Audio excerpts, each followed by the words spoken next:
ഇതെല്ലാം എലക്ഷൻ സ്റ്റണ്ടാണ്. എലക്ഷന് വേണ്ടി എലക്ഷന് മുമ്പ് ജനങ്ങളെ വിഡ്ഢിയാക്കുന്ന ഒരു തന്ത്രം. ഞങ്ങൾ ഒരൊറ്റ പാർട്ടിയുള്ളൂ കേരളത്തിൽ ശബരിമല വിശ്വാസികളെ സംരക്ഷിക്കാൻ ഇറങ്ങി 2018 മുതൽ ഇന്ന് വരെ ആത്മാർത്ഥമായി ഒരു പൊളിറ്റിക്സ് ഒന്നും നോക്കാണ്ട് സംരക്ഷിക്കുന്ന ഒരൊറ്റ പാർട്ടിയാണ് BJP NDA. ഇന്നും ഞാൻ പറയുന്നു, ഇത് ശരിക്കും അവർ എന്തെങ്കിലും ചെയ്യാൻ താല്പര്യമുണ്ടെങ്കിൽ ക്ലിഫ് ഹൗസിന് മുമ്പിൽ BJP നടത്തിയ പ്രോഗ്രാമിൽ ഞങ്ങൾ പറഞ്ഞതാണ് 3000 കൂടുതൽ കേസുകളുണ്ട്, അത് പിൻവലിക്കുക. പിന്നെ ശബരിമലയിൽ പോയിട്ട് മുഖ്യമന്ത്രിയും കോൺഗ്രസ് പാർട്ടീൻ്റെ നേതാക്കന്മാരെല്ലാം പോയി മാപ്പ് ചോദിക്കുക. ഇതല്ല ചെയ്യേണ്ടത്. ഇതല്ലാണ്ട് ഓരോരോ തന്ത്രങ്ങളും ഓരോരോ സ്റ്റണ്ട് ചെയ്ത് ജനങ്ങൾ വിഡ്ഢിയാക്കുന്ന ഈ രാഷ്ട്രീയം നിർത്തണം എന്നാണ് ഞങ്ങളെല്ലാവരും അഭ്യർത്ഥന. തെരഞ്ഞെടുപ്പ് ഇന്ന് പ്രഖ്യാപിക്കുകയാണ്. NDA ക്യാമ്പിൻ്റെ പ്രതീക്ഷ എങ്ങനെയാണ്? അല്ല, പ്രതീക്ഷ ഞങ്ങൾക്കുണ്ട്.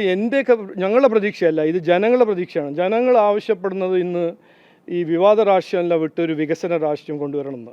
ജനങ്ങൾ ആവശ്യം ഈ 70 കൊല്ലം ഒന്നും നടക്കാണ്ട് ഇന്ന് എത്ര കൂടുതൽ വിലക്കയറ്റം, തൊഴിലില്ലായ്മ, ഇതെല്ലാം മാറ്റണം എന്ന് ജനങ്ങൾ ആവശ്യപ്പെടുന്നു. അത് ഞങ്ങൾ എത്ര മാസം മുമ്പ് പറയാൻ തുടങ്ങിയതല്ലേ, ഈ മാറ്റം കൊണ്ടുവരണം, മാറ്റം തുടങ്ങാം. അപ്പം ഞാൻ കാണുന്നത് ഇന്ന് ഇലക്ഷൻ പ്രഖ്യാപിക്കാനാണെങ്കിൽ, എനിക്കറിയില്ല കേട്ടോ, ആണെങ്കിൽ ഒരു നാടിൻ്റെ ഒരു മാറ്റത്തിൻ്റെ ഒരു ആദ്യത്തെ ദിവസമായിട്ട് നമ്മൾ കാണണം, ഒരു ബിഗിനിങ് ഓഫ് ചേഞ്ച്. അപ്പോൾ മാറ്റം തുടങ്ങാം, മാറ്റം മതിയായി. ഈ CPM, LDF, കോൺഗ്രസ്, UDFൻ്റെ രാഷ്ട്രീയം, വിവാദ രാഷ്ട്രീയം മതിയായി. ഇനിയിപ്പോൾ വികസന രാഷ്ട്രീയം നമുക്ക് തുടങ്ങാം. സ്ഥാനാർത്ഥി പട്ടികയൊക്കെ സജ്ജമാണ്. എന്നത്തേക്ക് വരും BJP? വരും, ഇലക്ഷൻ നടക്കുന്ന മുമ്പ് വരും.